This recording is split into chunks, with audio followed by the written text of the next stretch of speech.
Imagine you have a mechanic that is trying to fix an engine, right? And of course they're a good mechanic, but maybe they never worked on that engine. So they are trying to do something that goes a little bit beyond what they know, or maybe they're even doing some engine that they know, but then they're doing it really quickly, and then you want someone to be checking their work. So the idea here is, can you build digital assistants that help humans do physical tasks? And so kind of like this is the general feeling, is an intelligent assistant for things where it actually bridges the digital world to the physical world. I'm actually a tool builder. My training is in mathematics, and the way I look at myself is someone that builds tools for solving problems.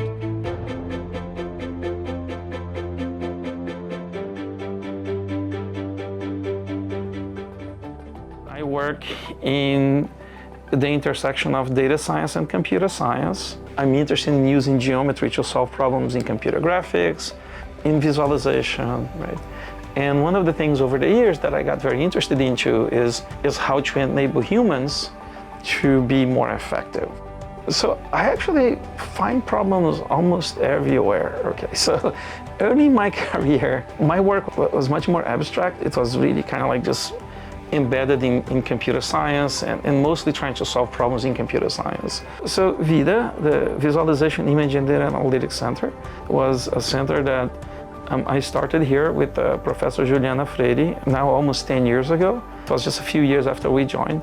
And the goal was to kind of like unify this idea that you have the human, you have data, okay, and we would like to enable humans to use data very well. So we call it visualization, imaging, and data analytics. And it's really about kind of like where data and humans meet, okay? So it's kind of like applied data science. That's what VIDA is about. I've always been very interested in how people interact with computers. I was talking to Professor Chi Soon, and we were just talking about how we wanted to make computers more powerful. We wanted to see if they could understand their environment. So effectively, how can we make interactions easier, right? And then at about the same time, DARPA put out this call for PTGI, kind of like, in a way, enable technicians to do their work, right? The focus here is on the armed forces, right? So imagine enabling a soldier, enabling a pilot, enabling a medic to do their job, and maybe to enable them to do procedures they don't know or that's pushing their limit. There's something that is ultimately different between this and something like ChatGPT right now, is that you have this physical connection. What the environment is, what the tools are. It has to understand what the intent of the user is when they're touching a tool, what tool they're using, and for what. So there's this idea that you actually observing something that is physical and trying to understand that is a key challenge to this.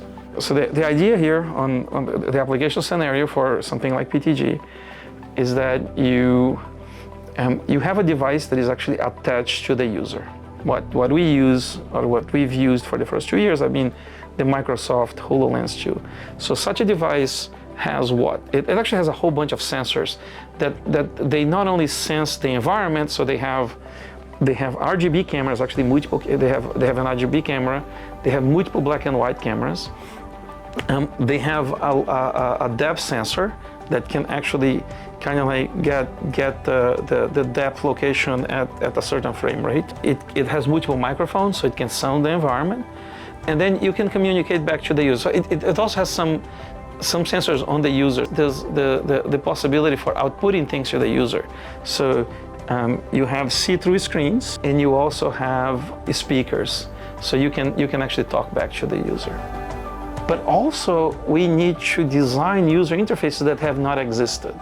Okay, so and this has actually been a major challenge. Is we need to understand, how do you keep a user engaged?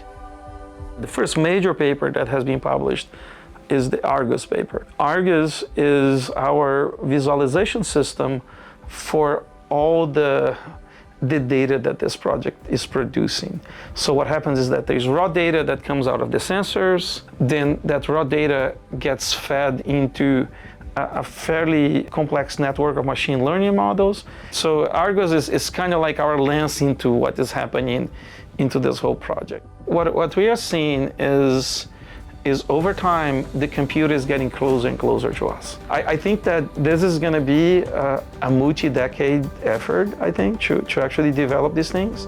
I would say that I see very few places where I could be doing the work I'm doing, because usually it's large collections of people with very different expertise trying to do something that we can only do together. Moving to New York was something that really changed the way I looked at problems, because here in New York, you're always very much like connected to the city, right? You know, this connection with just everyday people has really changed the way that I approach my work. And I was here for about a year, and then folks from the Major League of Baseball Advanced Media contacted me. They're trying to do a system for computing metrics for baseball games. This led me to work for over 5 years with them on developing what actually became like the MLB StatCast as the chief scientist for them. I became really quickly very interested in just this city. So I'm taking the subway, I'm walking the street, I'm looking at traffic, and I'm like, is there something that I can use computing to affect how city life works? Just out of nowhere, NYU actually was starting this thing called the Center for Urban Science and Progress. And I was very lucky to then be invited to be one of the founders of the center, and to try to develop an urban computing research agenda. I was just talking to architects, city planners, I was talking to people in the New York City agencies, and that really kind of like shaped my research for the last 12 years. What I'm really trying to do is to solve fundamental problems, but it's really great when you can find applications for those problems very early on, because a lot of times problems that you solve in one place actually just translate very well for other areas. So I'm always like trivializing when I say, oh, you know, we're doing this thing and that thing. It's like, this is like 17 people working around the clock on trying to do these things. So this community aspect to science, I think is very important and something that people need to realize.